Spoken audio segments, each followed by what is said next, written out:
IVM। दक्षिण अफ्रीका पहुंच चुकी भारतीय टीम को आस है कि इस बार वो कर पाएंगे इम्तिहान पास। नमस्कार, आप देख रहे हैं और सुन रहे हैं खेल नीति और मैं हूं राजीव मिश्रा, मेरे साथ अयाज मेमन है और आज हम बात करेंगे दक्षिण अफ्रीका दौरे की। भारतीय टीम दक्षिण अफ्रीका पहुंच चुकी है, क्वारंटीन हो चुकी है और क्वारंटीन के बाद वो प्रैक्टिस शुरू करेंगे और 26 दिसंबर से वो पहला टेस्ट मैच खेलेंगे। लेकिन जो कुछ विवाद हुआ है उस विवाद का कितना असर ड्रेसिंग रूम पे पड़ता नजर आएगा, क्या कुछ रणनीति बनाएंगे इस बार विराट कोहली और राहुल द्रविड़, क्योंकि 2018 का दक्षिण अफ्रीका दौरा मुझे याद है, मैं उस दौरे को कवर कर रहा था। पूरी टेस्ट सीरीज और वनडे सीरीज मैंने कवर की थी और तब एक अलग माहौल था, एक अलग विराट कोहली हमने देखा था जो जोश से भरपूर था, जिसके पास जीतने का जुनून था और एक ऐसा कोच उसके साथ था जिससे उनका मन मिलता था। अब 3 सालों में सबसे बड़ी चीज बदली है, उनकी पूरी की पूरी सपोर्ट स्टाफ बदल चुका है, यानी कि रवि शास्त्री और उनकी टीम अब उनके साथ नहीं है। एक नया कोच और एक नई सोच दक्षिण अफ्रीका पहुंची है। क्या तमाम विवादों का असर विराट कोहली की पर्सनैलिटी पे पड़ेगा? क्या एक अलग विराट कोहली हमें नजर आएगा या हम वही पुराना विराट कोहली देखेंगे? इन सभी मुद्दों पे बातचीत करेंगे अयाज सर के साथ। Ayaz sir, good morning. और साथ ही जितने आराम से चाय आप पी रहे हैं, क्या उतने आराम से चाय इस समय विराट कोहली और राहुल द्रविड़ पी पा रहे होंगे दक्षिण अफ्रीका में? मुझे नहीं लगता है कि इतनी आराम से पी पा रहे होंगे, क्योंकि बहुत ज्यादा उनके ऊपर दबाव है, खास करके विराट कोहली पर। जो जिस तरह से ड्रामा यहाँ पर उछला है इंडिया में टीम के डिपार्चर से पहले, के डायरेक्टली एक विवाद हो गया बीसीसीआई प्रेसिडेंट के साथ, और जो पहले कैप्टन रह चुके सौरव गांगुली, बहुत बड़ा दर्जा है गांगुली का इंडियन क्रिकेट में, बीसीसीआई के प्रेसिडेंट है। और ये तू मैं जो चली, मेरे ख्याल से इसका इफेक्ट जो है ना सिर्फ विराट पर और द्रविड़ पर बल्कि पूरी टीम पर रहेगा। और इसलिए बहुत जरूरी है कि शुरू से ही टीम अच्छा परफॉर्म करे, क्योंकि अगर शुरू में ही टीम अगर फंसना शुरू हो गई और खास करके विराट भी रन नहीं बनाते हैं तो प्रेशर उन पे डबल माउंट होते जाएगा। देखिए, बहुत ज्यादा लोग अब क्रिटिकली देख रहे हैं हर किसी का परफॉर्मेंस। रहाना से वाइस कैप्टनसी चली गई है, जगह पुजारा की बनती है या नई टीम में, आप दिग्गज खिलाड़ियों की बात कर रहे हैं। और उसके साथ साथ अगर विराट कोहली जो है 2 साल से ऊपर से लंबे स्कोर नहीं बना पाए हैं, और ये सवाल उठ रहा है कि क्या ज्यादा प्रेशर हो गया है कैप्टनसी का, इस वजह से नहीं हो रहा है? लीन ट्रॉट या लीन फेज जो है इतना लंबा क्यों चल रहा है? 2 कैप्टनसी उनसे ले ली गई है T20 और ओडीआई में, अब कैप्टनसी है रेड बॉल क्रिकेट या टेस्ट क्रिकेट में। और वहां पर अगर ये अपना जौहर फिर से नहीं दिखाते हैं तो फिर मेरे ख्याल से विराट पर बहुत ज्यादा प्रेशर आएगा। अयाज सर, राजकुमार सर भी हमारे साथ जुड़ गए हैं, उनसे हम बातचीत करें और सौरव विराट मुद्दा राजकुमार सर से नहीं पूछेंगे क्योंकि वो उनके कोच हैं और शायद वो जवाब ना देना चाहे। लेकिन आपसे मैं पूछना चाहूंगा, आपने इतने साल से क्रिकेट कवर किया है, कभी कोई इंसिडेंट याद आता है जब बीसीसीआई प्रेसिडेंट और कप्तान एक दूसरे के आमने सामने आ गए हो? देखिए, वैसा हुआ है जब जगमोहन दालमिया प्रेसिडेंट थे और सौरव गांगुली जब कैप्टन थे या राहुल द्रविड़ थे, तो ये अनबन होते रहती है ऑफिशियल्स में और कैप्टन में, सिलेक्शन कमेटी और कैप्टन में। लेकिन इस तरह का जो ओपन यानी सामना हो गया है, खुल के सामना हो गया है, और एक दूसरे पर ये इल्जाम लगाया जा रहा है अब तो कि सच कौन है और झूठ कौन बोल रहा है, यहाँ तक बात आ चुकी है। कोई पॉलिसी की बात नहीं हो रही यहाँ पर, तो तू मैं इस बात के बारे में हो रही कि आपने मेरे से कहा ही नहीं, और वो कहता है कि मैंने कहा था। तो ये जो है, एक तो अच्छी बात है कि शायद अब जो इसके लिए टेम्पररी, जब तक साउथ अफ्रीका दौरा है, वो सीज फायर डिक्लेयर कर दिया है बीसीसीआई ने। सौरव गांगुली ने कहा है कि अभी हम इसको आगे नहीं ले जाएंगे, बाद में देखते हैं क्या करना है। लेकिन इसमें भी एक गुप्त जो है एक मैसेज है विराट कोहली को कि आप अब ये दौरा निकाल लें, उसके बाद हम फिर आपसे निपटेंगे। तो ये नहीं है कि मामला दब गया है फिलहाल, जो है टूर तक ये मेरे ख्याल से सिलसिला, इस पे ज्यादा बात नहीं होगी। और इसलिए बहुत जरूरी है राजीव के विराट कोहली रन भी बनाए, और बहुत अच्छा मौका है सीरीज जीतने का, क्योंकि साउथ अफ्रीका की टीम अब इतनी मजबूत नहीं है। बॉलर उनके पास बहुत अच्छे हैं लेकिन बैटिंग हल्की है, और एक मौका बनता है विराट, जो ऑस्ट्रेलिया में सीरीज जीते हैं, इंग्लैंड में फिलहाल 2-1 लीड कर रहे हैं, वेस्ट इंडीज में जीते, जहां भी गए ओवरसीज विराट ने जीता है सीरीज, और साउथ अफ्रीका में जीतते तो उनका दर्जा एज अ कैप्टन बहुत ऊंचा हो जाएगा, ना सिर्फ इंडियन क्रिकेट में लेकिन इंटरनेशनल क्रिकेट। ऐसा राजकुमार सर से मैं सवाल करूं उससे पहले एक और सवाल आपसे समझना चाहूंगा हमारे व्यूवर्स के लिए, कि दादा ने कहा कि अभी मैं इस पर कोई बात नहीं करना चाहता, मैं इस पर आगे देखूंगा मुझे क्या करना है। अब ये एक बहुत स्ट्रॉन्ग स्टेटमेंट है एक तरीके से, कि क्योंकि सौरव गांगुली को इंडिविजुअली सर आपने भी देखा है, एज अ कैप्टन देखा है आपने, कितने स्ट्रांग हेडेड हैं वो। और जो ईगो की जब बात आती है तो शायद सौरव गांगुली सबसे बड़े इगोइस्ट प्लेयर हैं रहे हैं अब तक इंडियन क्रिकेट में। क्या ये आगे चल के दक्षिण अफ्रीका दौरा बहुत हद तक ये तय करेगा विराट अब आगे टेस्ट में कैप्टन रहेंगे या नहीं? बहुत हद तक तय करेगा, बिल्कुल सही है राजीव, क्योंकि जी, देखें, इन्होंने अपनी तलवार जो है म्यान में डाल दी है सौरभ ने जी, फिलहाल। अब आगे टूर खत्म होता है तो फिर से निकालेंगे। जिस तरह से जो जी, स्टेटमेंट आया है, ये खतरे से भरा हुआ है विराट कोहली जी, के लिए। इसलिए मैं कह रहा हूँ कि वो खुद रन्स बनाएं, क्योंकि उनके पास रन्स की कमी रही है पिछले 2 साल से। और टेस्ट सीरीज अगर जीतते हैं, रन्स भी बनते हैं, हुँ, तो फिर उन पे इतना प्रेशर नहीं रह सकता, कोई ज्यादा दबाव नहीं जी, डाल सकता है। फिर जो है विवाद आप सेटलमेंट जो है वो बाहर कर लेते हैं। लेकिन हुँ, अगर रन्स भी नहीं बनते हैं, आप सीरीज भी हारते हैं, तो डायरेक्टली इम्पैक्ट करेगा। क्या उनकी कैप्टनसी भी रहती है? क्या उनकी जगह खतरे में आ जाती है टीम में? बहुत सी चीजें हो सकती है। जी, उम्मीद तो यही है कि ये ना हो, लेकिन ये मामला जो है फिलहाल, जैसे मैंने कहा कि एक टेम्पररी सीज फायर मुझे नजर आ रहा है, जी। लेकिन जंग जो है वो पूरी तरह से अब खत्म नहीं हुई है। राजकुमार सर गुड मॉर्निंग। मुझे पता है मैच देख रहे हैं, ग्राउंड पे हैं, बट क्वेश्चंस जो हैं वो आपको मैदान के बाहर से ही मिलेंगे। हर्ष जैन हमारे एक व्यूवर है, उनका पूछना है कि मेरा क्वेश्चन राजकुमार सर के लिए कि विराट के बारे में उनका पूछना है कि विराट को आपको लगता है कि हेड ऑन नहीं लेना चाहिए था बीसीसीआई के साथ, वो पूरा इफेक्ट डाल सकता है उनकी कैप्टनसी और बैटिंग पर जिस जिस विवाद के बीच में वो दक्षिण अफ्रीका पहुंचे हैं? देखिए राजीव, मैंने पहले भी कहा था कि मैं बहुत ज्यादा इस सब्जेक्ट पे नहीं बोलना चाहता हूँ, जी, क्योंकि ये विराट से डायरेक्ट लिंक्ड है। लेकिन मुझे लगता है कि शायद अगर वो थोड़ा मतलब यहाँ पे इतने स्ट्रांग वर्ड्स दोनों साइड से यूज ना किए जाते तो ज्यादा अच्छा होता। और बिल्कुल। टीम स्मूथली चल रही थी और अच्छा कर रही है टीम, तो मुझे लगता नहीं कि कंट्रोवर्सी की जरूरत है इस समय भारतीय क्रिकेट को। राजकुमार साहब क्या लग रहा है आपको? 2018 वो दौरा था जब भारतीय क्रिकेट बदलता हुआ नजर आया विराट की अगुवाई में। रवि शास्त्री के साथ दक्षिण अफ्रीका पहुंचे थे और इत्तेफाक से मैं पूरा वो टूर कवर कर रहा था। एक अलग भारतीय टीम हमने देखा जो जोश और जुनून से भरपूर थी। एक नया कोच उनके साथ था, कप्तान जीतना चाहता था वहां पे। कोई डर नहीं था कप्तान के जहन में कि क्या कुछ आगे होने वाला है।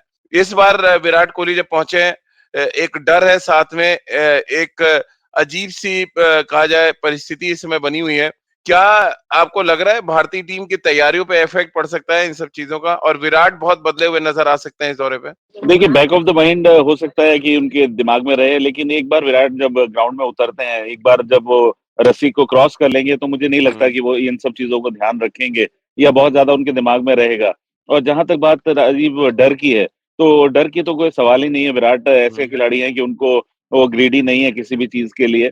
वो अपने ऊपर सेल्फ बिलीव रखते हैं कि मैं अच्छा करूंगा तो मैं जरूर खेलूंगा and I will give my 100%। तो वो वाली बात है कि डर वाली कोई बात नहीं है। लेकिन हाँ, बैक ऑफ द माइंड जरूर रहा होगा थोड़ा डिस्टर्बिंग, तो किसी भी प्लेयर के लिए रहता है जब ऐसा कोई हम्म। कॉन्फ्लिक्ट या ऐसी कोई कंट्रोवर्सी हो। लेकिन मैं आशा करता हूँ कि बोर्ड भी बहुत अच्छे से इस चीज को टैकल करेगा, और क्योंकि बहुत इंपॉर्टेंट सीरीज है तो ये मुद्दा आगे नहीं बढ़ेगा। बिल्कुल। और कभी-कभी इंडिविजुअल मुद्दों को दरकिनार करके आपको मैदान पर उतरना पड़ता है क्योंकि आप सिर्फ इंडिविजुअल नहीं, आप देश को रिप्रेजेंट कर रहे हैं और देश के साथ भारतीय क्रिकेट की साख भी होती है। या सर 2018 अगर आप दौरा याद करें, बहुत स्ट्रांग दक्षिण अफ्रीका टीम थी जिसके अगेंस्ट हम 2-1 से हारे थे। सीरीज ऑफ वंडर्स में हमने बहुत ही शानदार तरीके से मैच जीता था। अब इस बार जैसे कि आपने कहा कि दक्षिण अफ्रीका कमजोर है, लेकिन दक्षिण अफ्रीका ये भी जानती है कि इस बार जो भारतीय टीम पहुंची है वो तमाम विवादों के बीच में है। तो क्या दक्षिण अफ्रीका को आप नहीं देख रहे हैं कि वो उनको पता है क्या कुछ इंडियन क्रिकेट में चल रहा है? इंडियन कैप्टन को किस तरह से वहां पे एक तरह से कहा जाए परेशान किया गया है, ये सारी चीजें तो दक्षिण अफ्रीका को भी पता होंगी। बेशक, और इसी को वो एक्सप्लॉइट करने की कोशिश करेंगे, जी, क्योंकि हालांकि उनकी टीम हल्की है।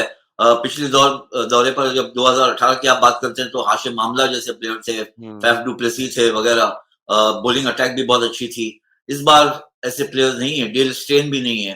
तो मुझे लगता है कि कोशिश यही होगी कि इंडियन टीम थोड़ी सी बिखरी हुई है। रोहित शर्मा जो हम्म, सबसे बेहतरीन फॉर्म में थे पिछले 2 साल से इंडियन टीम में, वो है नहीं इस दौरे पर। चेतेश्वर पुजारा, अजिंक्य रहाणे पर थोड़े से सवाल खड़े हुए हैं। विराट कोहली खुद का फॉर्म जो है वो सही नहीं है। तो इंडिया की बैटिंग जो है बहुत जल्दी रीग्रुप करना पड़ेगा और फॉर्म दिखाना पड़ेगा, हम्म, क्योंकि आजकल जो टूर्स होते हैं उसमें आपके पास ज्यादा प्रैक्टिस मैचेस है नहीं, आप back to back test matches खेलते हैं। इंडिया की बॉलिंग जो है ज्यादा मजबूत नजर आ रही है।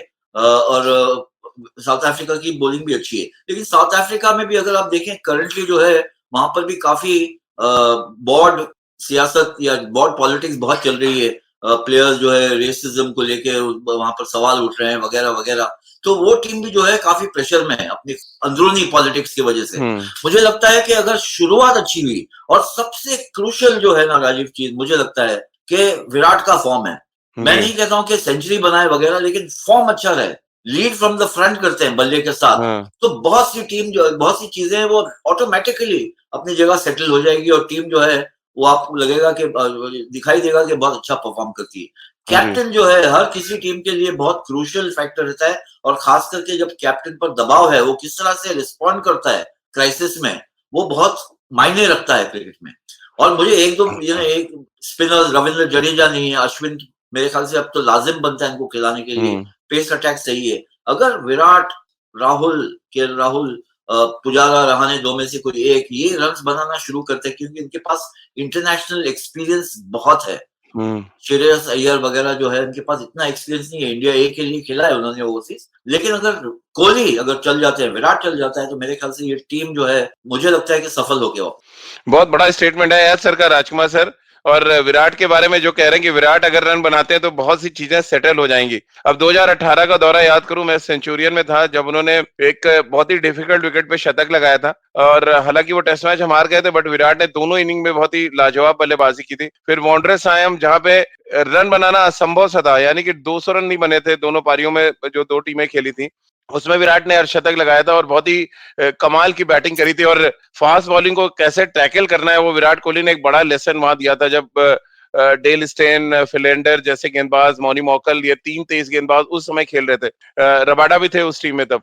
कैसे आप देखते हैं राजकुमार सर विराट के बारे में जो अयाज सर ने कहा उस स्टेटमेंट को, और 2018 से ज्यादा चैलेंजिंग आपको लग रहा है ये 2021 विराट के लिए? राजीव, मुझे याद है जब 2018 में भारतीय टीम जा रही थी साउथ अफ्रीका, तो मैंने विराट को एक बात बोली थी। मैंने कहा अगर आपने मोनी मॉर्कल या डेल स्टेन की पहली गेंद पर मिड विकेट में अगर पुल करके हुक करके चौका मार दिया, तो वो एक टोन सेट करेगा भारतीय टीम की। और वैसा ही हुआ था। पहले ही मैच में जिस तरह की बल्लेबाजी विराट ने की थी, तो वहां से एक टोन सेट हुई थी और एक अलग ही सीरीज देखने को मिली थी। और जहां तक इस बार की परेशानियों की बात है, तो मुझे नहीं लगता कि इन सब चीजों को लेकर बहुत ज्यादा परेशानियां होंगी, क्योंकि ये प्रोफेशनल खिलाड़ी है। और मैंने जैसा कहा कि विराट एक बार वो ग्राउंड के अंदर एंटर हो जाते हैं, तो वो सब कुछ भूलकर सिर्फ क्रिकेट की ओर ध्यान लगाते हैं। और मुझे पूरी आशा है कि ये टीम पहले की टीम से ज्यादा और मैच्योर है।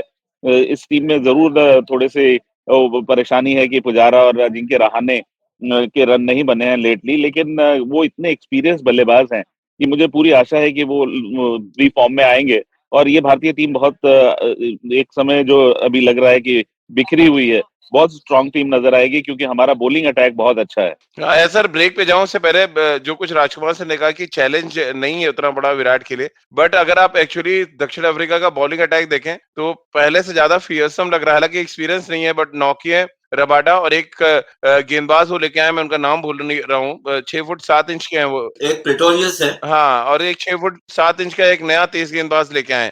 क्या ये बॉलिंग अटैक ज्यादा फियरसम है पहले से रफ्तार के मामलों में अगर बात करें? और क्योंकि पहला मैच हम सेंचुरियन में खेल रहे हैं, और विराट के पास बहुत अच्छी यादें हैं सेंचुरियन की, कितना फायदा विराट को आप होते देख रहे हैं? और क्या विराट के जहन में होगा कि मैंने फिलेंडर, डेल स्टेन के अगेंस्ट अगर रन किया हुआ है इसी मैदान पे, तो फिर इनके अगेंस्ट क्यों नहीं? देखिए, विराट का जहां तक सवाल है, उन्होंने हर किसी बॉलर के खिलाफ रन किए, ऑस्ट्रेलिया में किए, इंग्लैंड में किए, साउथ अफ्रीका में किए, लेकिन वो आप 4-5 साल पीछे जा रहे हैं, उस वक्त की बात है। फिलहाल जो पिछले 2 साल से, इस पे राजकुमार मेरे ख्याल से ज्यादा बता सकते हैं कि जो डोमिनेंट बैटिंग करते थे विराट, जो जाके मैदान पे उतर के, जैसे राजकुमार ने बताया कि पहले बॉल को मिड विकेट से पुल कर दो तो आप टोन सेट करते हैं, वो जो अप्रोच है वो मुझे पिछले 1.5-2 साल में नजर नहीं आया है। वो कोशिश कर रहे हैं कि वहां जुड़े रहें, लंबी पारी खेलें, टेक्निकली बहुत साउंड नजर आते हैं, लेकिन अनफॉर्चुनेटली उनके साथ ये भी हो रहा है कि जो उनकी पहली गलती होती है वो आखिरी हो रही है। और जब बल्लेबाज जो है लीन ट्रॉट में जाता है, तो अक्सर ऐसा होता है कि दूसरे सामने वाले बल्लेबाज को 2 लाइफ मिल गई, आपका पहला मिस्टेक जो था आखिरी मिस्टेक हो गया। तो ये होता है। और अगर आप उस लीन ट्रॉट में आ जाए कि पहली मिस्टेक आपकी आखिरी होती, तो फिर दुविधा, आप भी सेल्फ डाउट में पड़ जाते हैं। अब ये है, बहुत जरूरी है कि विराट को फिर से एक बार जो है टोन सेट करना पड़ेगा। रोहित नहीं है, जो फिलहाल पिछले 1.5-2 साल से टीम के फलक्रम बन गए थे, उनके इर्द गिर्द जो है बैटिंग घूम रही थी। विराट को अब वही रोल जो पहले उनका था कि चैंपियन बैट्समैन और उनके इर्द गिर्द बाकी सब खेलते थे, वो रोल में अगर फिर से आते हैं विराट, तो फिर मेरे ख्याल से इंडियन टीम बहुत ज्यादा मजबूत हो जाती है और ड्रेसिंग रूम का माहौल चेंज हो जाएगा, क्योंकि कैप्टन रन्स बना रहा है, सीना फूल जाता है, बॉडी लैंग्वेज चेंज हो जाती है और फिर बॉलर्स भी अपने लय में आ जाते हैं, बाकी बल्लेबाज भी आ जाते हैं, तो बहुत क्रूशियल है। मेरा मानना ये है, हालांकि जैसे राजकुमार ने कहा कि एक्सपीरियंस बहुत ज्यादा है इंडियन टीम के बाद, लेकिन साउथ अफ्रीका के प्लेयर्स खास करके रबाडा, नॉर्गे, ये जो है एल्गार, ये सब जानते हैं कि इंडियन टीम फिलहाल एक लो पॉइंट पे है। हालांकि इंग्लैंड में बहुत अच्छा परफॉर्म की थी, लेकिन फिलहाल जो है लो पॉइंट पे है और वो कोशिश करेंगे कि शुरू से ही दबाव डाले, खास करके इंडियन बैटिंग पर, और यहाँ पर विराट का रोल मैं फिर से कह रहा हूँ बहुत क्रूशियल होता है। तो चलिए आया सर के इसी नोट पे और आगे राजकुमार सर से जानेंगे कि क्या डोमिनेंट जो विराट होते थे वो कहीं गुम होते नजर आ रहे हैं, इस पे बातचीत करेंगे। एक छोटा सा ब्रेक लेते हैं, तुरंत हाजिर होते हैं। Given the unprecedented times our nation is going through, where positive is now a dreaded word, Smile India gets you delightful news from across the country about people and places that continue to spread the much-needed hope and positive vibes. I am Shifa Maitra, and you can hear Smile India with me every Thursday on the IVM app, website, or wherever you get your podcasts from. Oh, and did I tell you Smile India is available in both English and Hindi. Break के बाद एक बार फिर आपका स्वागत है। आप Ayaz sir और Rajiv sir के साथ देख रहे हैं और सुन रहे हैं खेल नीति। राजकुमार सर, पिछले 2 सालों में रन ना बनना, थोड़ा डोमिनेंस खत्म करना है विराट का, या पिछले 2-2.5 सालों से लगातार विराट के पीछे एक लॉबी चल रही थी जो कहीं ना कहीं साइकोलॉजिकल असर डाल रही थी उनकी बल्लेबाजी पर? ये हम सब कहते हैं कि नहीं कोई बात नहीं, मैदान के बाहर की बात है, विराट लेके नहीं जाते, बट एक्चुअली जो कुछ हम सबने फील किया है कि विराट के पीछे एक लॉबी लगातार काम कर रही थी कि उनको कप्तानी से हटाया जाए। और अयाज सर, क्या ये बाहर की बातें लगातार डिस्टर्ब कर रही थी विराट को? जो डोमिनेंस की आप बात कर रहे हैं, वो डोमिनेंस इस वजह से खत्म हुआ, एक तो रन ना बना पाना 2-2.5 साल में, और फिर उसके बाद जिस तरह से लगातार कप्तानी को लेके उनके पीछे पड़ जाना। राजकुमार सर आगे पहले चले गए, वो आप देते हैं जवाब। देखिए, मेरे ख्याल से कितना भी बड़ा प्लेयर हो, कितना भी एक्सपीरियंस हो, लेकिन है इंसान, और ये एक्चुअली जो भी हम खिलाड़ी देखे, ये they are young people Rajiv. ये कोई 50 साल के बूढ़े नहीं है, जो बहुत 50 साल के नहीं है, जिनके पास इतना एक्सपीरियंस है लाइफ का। ये अभी भी 27, 30, 32 साल के हैं, जो अब तो इनका जीवन का सफर अब एक्चुअली शुरू हुआ है, और ऐसी चीजें उनके पास इतना सामने आई नहीं, और जब आती है तो थोड़ा सा बौखला जाता है इंसान कि ये क्या हो रहा है, मैंने इतना सब अच्छा परफॉर्म किया पिछले 7-8 साल, अब ये क्यों बातचीत हो रही है। तो कहीं ना कहीं उसका इम्पैक्ट जरूर होता है। आजकल खास करके क्योंकि सोशल मीडिया इतना पावरफुल हो गया है, सेल फोन आप जैसे ही ऑन करेंगे तो आपको 50 मैसेजेस आ जाएंगे आपके बारे में, कौन किसने क्या कहा है, क्या क्रिटिसिज्म हुई है, क्या प्रशंसा हुई है, जो भी है, तो इसका इफेक्ट डेफिनेटली होता है। और मैं मानता हूं कि एक्चुअली ये प्लेयर्स जो हैं वो बहुत मेंटली टफ है, क्योंकि इतनी चीजें उनके बारे में कही जाती है, पॉजिटिव हो या नेगेटिव हो, कि आप उसको अलग रखकर मैदान में आके फिर से परफॉर्म करना, ये इसके लिए बहुत एक सोच की, बहुत तगड़ी सोच की जरूरत होती है, और ये प्लेयर्स दिखाते हैं। लेकिन इसका इफेक्ट डेफिनेटली होता है। अब ये कोशिश होनी चाहिए विराट की कि सेल्फ बिलीफ जो बहुत बड़ी है उनमें, राजकुमार ने भी बताया कि अपने टैलेंट पर बिलीव करें। और मुझे तो लगता है कि बड़ा स्कोर दूर है नहीं, लेकिन बड़ा स्कोर दूर है नहीं का मतलब है कि साउथ अफ्रीका में बड़ा स्कोर अगर आ जाता है तो बहुत सी चीजें सेटल हो जाती है विराट के लिए भी और इंडियन क्रिकेट के लिए भी। चलिए राजकुमार सर एक बार फिर आ चुके हैं हमारे साथ। राजकुमार सर, कसाट साहब का सवाल है, अगर 5 बॉलर थ्योरी पे दक्षिण अफ्रीका में विराट कायम रहते हैं, यानी 2018 से जो उन्होंने शुरू किया था, तो क्या पुजारा या रहाणे में से किसी एक को बाहर बैठना पड़ेगा पहले टेस्ट में? हाँ, मुझे लगता है कि ऐसा नहीं है कि विराट अपनी थ्योरी चेंज करेंगे कि वो 5 बॉलर के साथ नहीं जाएं। वो एक एडेड रिस्पॉन्सिबिलिटी होती है बल्लेबाजों के लिए, और उस केस में अगर पुजारा या रहाणे में से किसी एक बैट्समैन को बाहर बैठना भी पड़ा, तो मुझे लगता है कि विराट 5 बॉलर्स के साथ ही खेलेंगे, और आने वाले मैचों में देखा जाएगा आगे चल के, लेकिन स्टार्टिंग मुझे लगता है कि 5 बॉलर के साथ ही करेंगे। अया सर, एक और हमारे व्यूवर है, उनका सवाल सिराज को लेकर। उनका कहना है कि प्लेइंग 11 में क्या सिराज को शामिल करा जाना चाहिए पहले टेस्ट मैच में, जिस तरह की गेंदबाजी उन्होंने की है, इन प्लेस ऑफ ईशान? मुझे लगता है करना चाहिए, क्योंकि सक्सेसफुल रहे पिछले 12-14 महीने में। अगर आप देखें तो बहुत हाई एनर्जी के साथ खेलते हैं, उन पे कैप्टन का भरोसा है और वो कैप्टन पे भरोसा करते हैं, जो विराट के साथ आईपीएल में भी खेले हुए हैं और जो उनके पास गति है, कंसिस्टेंटली डाल रहे हैं। जी, एक तरह से आप कह सकते हैं कि गोल्डन आप भी है, क्योंकि आते हैं तो विकेट निकाल लेते हैं। मुझे लगता है कि 5 बॉलर की जो पहला सवाल, पिछला सवाल था आपका, 5 बॉलर की ही थियरी मेरे ख्याल से खेलेंगे, और क्यों नहीं? क्योंकि आपके पास 2 बॉलर जो ऐसे हैं, जो एक्चुअली आपके लिए ऑलराउंडर्स भी बनते हैं, जो ऑलराउंडर्स माने जा सकते हैं। रवि अश्विन और अक्षर पटेल अगर दोनों खेलते हैं, तो फिर आपके पास 2 बल्लेबाज भी मिल जाते हैं। हालाँकि जडेजा नहीं है जी। इस बार, ना हार्दिक पांड्या है। तो 3 तेज गेंदबाज, 2 स्पिनर्स, ये हो सकती है सोच, या फिर 4 तेज गेंदबाज और 1 स्पिनर। राजकुमार सर, 2 सवाल एक साथ आए हैं। एक तो पृथ्वी का सवाल है, दूसरा हर्ष जैन का सवाल है। पृथ्वी जी कहते हैं कि राजकुमार जी, क्या आप एडवाइस करेंगे विराट और उनकी टीम को, जो भी मौजूदा परिस्थितियां हैं? और हर्ष जैन कह रहे हैं कि क्या आप विराट को सजेस्ट करेंगे कि वो बीसीसीआई के खिलाफ जो भी बातें उन्होंने की है, नेक्स्ट प्रेस कॉन्फ्रेंस में आए और सुलझी हुई बातें करें, ताकि मामला सुलझ जाए। बिल्कुल, मेरा मानना है कि ये कंट्रोवर्सी आगे नहीं बढ़नी चाहिए बिल्कुल। और जो भी वर्ड्स कहे गए किसी की भी साइड से, वो रिपीट ना हो और इस चीज़ को बहुत ज़्यादा तूल ना दिया जाए। अभी तक जो हो गया, अब आगे चल के इस सीरीज़ पे, जो कि एक बहुत बड़ी सीरीज़ है, उस पे कंसंट्रेट किया जाए और भारतीय टीम को भी मैं ये कहूँगा, बैक ऑफ द माइंड से जो कंट्रोवर्सी है वो निकाल देनी चाहिए कि ये छोटी-मोटी चीज़ें चलती रहती हैं क्रिकेट में या आउट ऑफ द फील्ड, तो वो सब भूलकर इस बड़ी सीरीज पर कंसंट्रेट करना चाहिए और मुझे पूरी आशा है कि भारतीय टीम कैपेबल है ये सीरीज जीतने की, जो अभी तक भारत साउथ अफ्रीका में नहीं जीत पाया है। ये बड़ा स्टेटमेंट है सर, राजकुमार सर का। उनका कहना है कि मैं विराट को भी एडवाइस करूंगा कि चीजों को नॉर्मल करने की कोशिश करें और दोबारा रिपीट ना हो ये चीजें। बेशक, और मेरे ख्याल से सही भी है, क्योंकि अगर आप जी। किस हद तक ले जाएंगे इस विवाद को, हम्म। जो आपको करना है अभी, मेरे ख्याल से जो सेकंड स्टेज है विवाद का, वो आपको एक ड्राइंग बोर्ड या ड्राइंग रूम में करना चाहिए, आपस में बैठ जी। के, पब्लिक में नहीं करना चाहिए, क्योंकि जो बिल्कुल। कुछ पब्लिक में बोलना था वो हो गया है। अब फिलहाल जो है, जो प्लेयर है, कैप्टन है, उसको जो कुछ फील्ड पे हो रहा है उस पर तब ध्यान देनी चाहिए, और जो सौरव गांगुली जो बोर्ड प्रेसिडेंट है, जो बोर्ड अफेयर्स है, बोर्ड के जो मसले हम्म। और मामले हैं, उस पर अटेंशन डिवोट करना चाहिए। और जब वापस आती है टीम और कुछ भी है जो मिसअंडरस्टैंडिंग रही है या जो भी है, जो भी तू मैं की वजह थी, वो आप आपस में, और अजीब सी बात तो ये है राजीव, कि दोनों टेम्परामेंटली एक तरह के ही है। जी। सौरव गांगुली अपने जमाने में भी ऐसे ही थे, जैसे जी। विराट है। गुमसुम सौरव गांगुली भी कभी भी नहीं थे, ना जी। विराट है।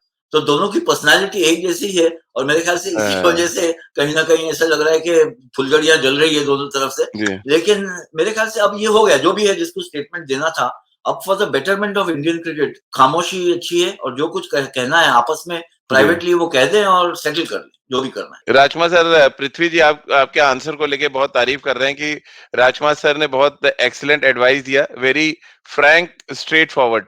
यानी कि आपकी एडवाइस जो है, थैंक यू सर। उसको हमारे जो व्यूवर्स हैं वो बड़े अच्छे तरीके से ले रहे हैं, और हमेशा जब भी आप खेल नीति पे कुछ कहते हैं उसका बड़ा सीधा असर होता है, और बहुत पॉजिटिव तरीके से मुझे लग रहा है इसको लेना चाहिए बीसीसीआई को भी, कि राजकुमार सर ने पहल की है और उनकी कोशिश है कि चीजें जितनी जल्दी नॉर्मल हो जाएं, और ये भारतीय क्रिकेट के हक में भी है सर, जो कुछ राजकुमार सर ने कहा। बेशक, क्योंकि देखिए, प्लेयर की प्रायोरिटी क्या होती है, फिलहाल जो करंट प्लेयर है उसकी प्रायोरिटी है मुझे खेलना है, और जी। विराट जैसा प्लेयर हो तो उनको ना सिर्फ खेलना है, लेकिन जो उनका दर्जा है उसको एवरी टाइम, विराट जब मैदान पे उतरते हैं तो जी। एक्सपेक्टेशन इतनी हाई होती है, ना सिर्फ इंडियन फैन से और इंडियन सपोर्टर से, लेकिन विश्व में उनका दर्जा ऐसा है as one of the greatest batsman, कि हर कोई देखना चाहता है कि विराट किस तरह से परफॉर्म कर रहे हैं, और वो जी। कैप्टन भी है।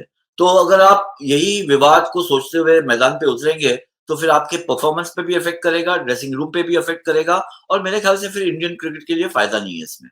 और जो जी। नहीं खेल रहे हैं, जो ऑफिशियल है और बड़े प्लेयर रह चुके हैं पहले, वो जानते हैं क्या होती है ये फीलिंग, कि अगर आप दबाव में जी। हो, प्रेशर में हो। सौरव गांगुली से बेहतर कौन जान सकता है, उनका जी। विवाद ग्रेग चैपल के साथ 1 साल 1.5 साल चला, जी।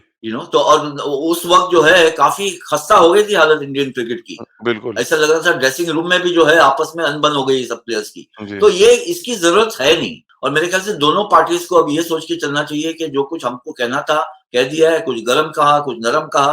अब टूर खत्म होने के बाद जब खेल नहीं चल रहा है, तो किस तरह से इसको सेटल करना है वो हम कर लेंगे। चलिए एक और छोटा सा ब्रेक लेते हैं। अयाज सर के इसी अच्छे और पॉजिटिव नोट पर राजकुमार सर ने भी बहुत बड़ी बात कही और उन्होंने कहा कि चीजें सेटल हो जाएं बहुत जल्दी और भारतीय टीम अपने रंग में नजर आए, इस बात की उम्मीद कर रहे हैं। एक और ब्रेक लेते हैं, ब्रेक के बाद वापस आएंगे तो बात एबी डिविलियर्स फा डू प्लेसिस की भी करेंगे। 2018 के दौरे पे बड़ा इम्पैक्ट डाला था उन्होंने और इस बार वो अब दक्षिण अफ्रीका के साथ नहीं है, उसका कितना फायदा भारतीय टीम को मिलेगा, इस पर आगे बातचीत करेंगे।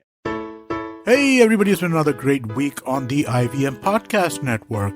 On Cyrus Says, Cyrus is joined by 90s icon and musician Remo Fernandez. They discuss his autobiography, his life and a whole lot more.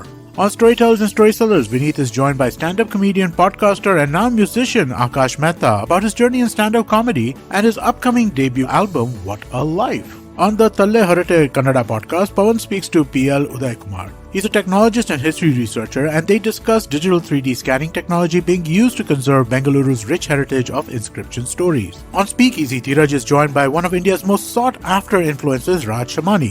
And on the All Things Policy podcast, the Takshashila folks discuss the gender inequalities that exist in the fashion world. Do follow us on social media. We're IVM Podcast on Twitter, Facebook, Instagram, and LinkedIn. And also do check out our YouTube channels. We have a number of them. You can get them on ivmpodcast.com/YouTube. And remember, if you're enjoying this show, or any of our other shows for that matter, please do tell a friend. It really does help us spread the word. And finally, we'd like to thank our sponsors for the network this week, Cred, Bank of Baroda, CoinSwitch, Kuber, Intel, and Oxfam India. Thank you so much for making this possible.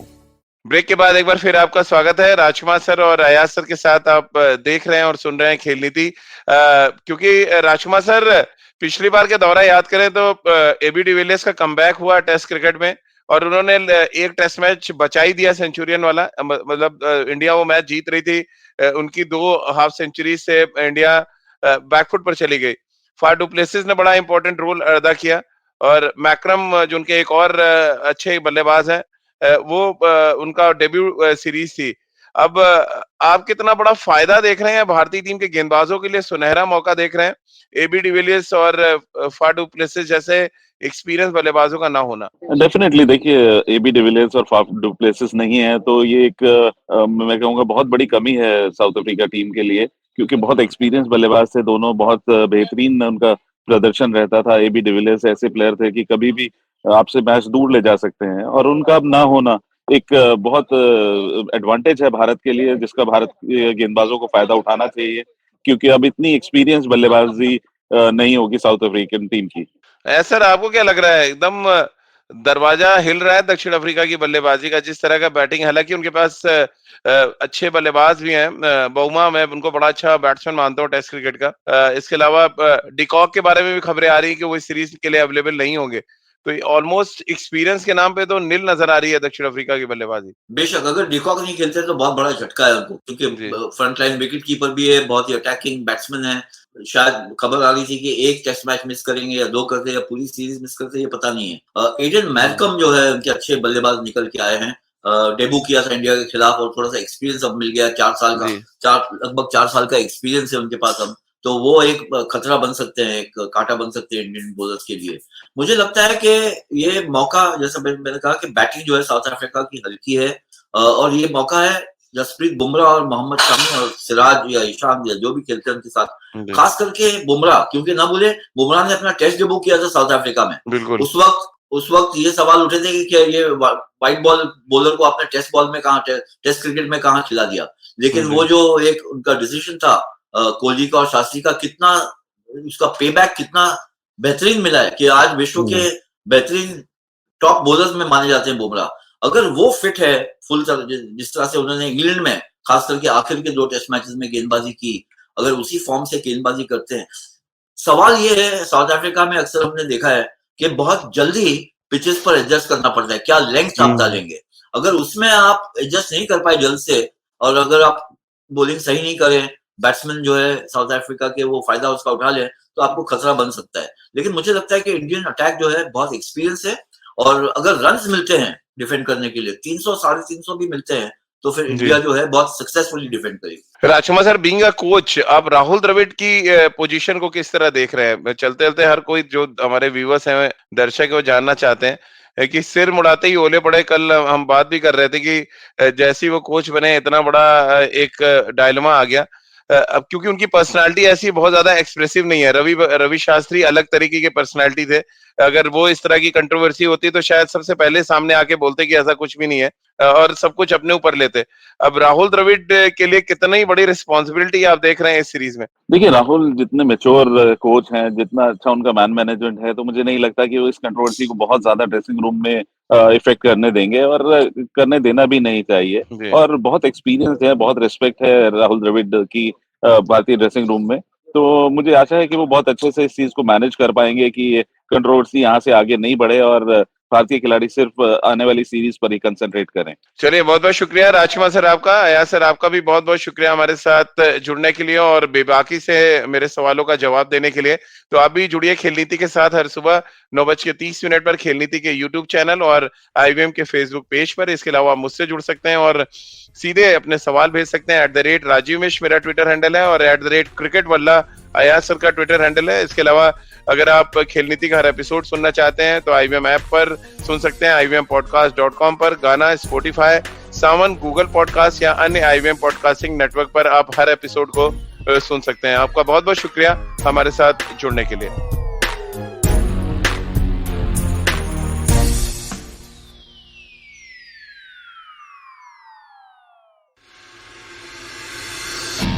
If you love cricket, listen up. The Edges and Sledges Cricket Podcast is here for you. Hosted by DJ, Varun and me, Ashwin, we bring a fun, fresh fan's point of view to talking all things cricket.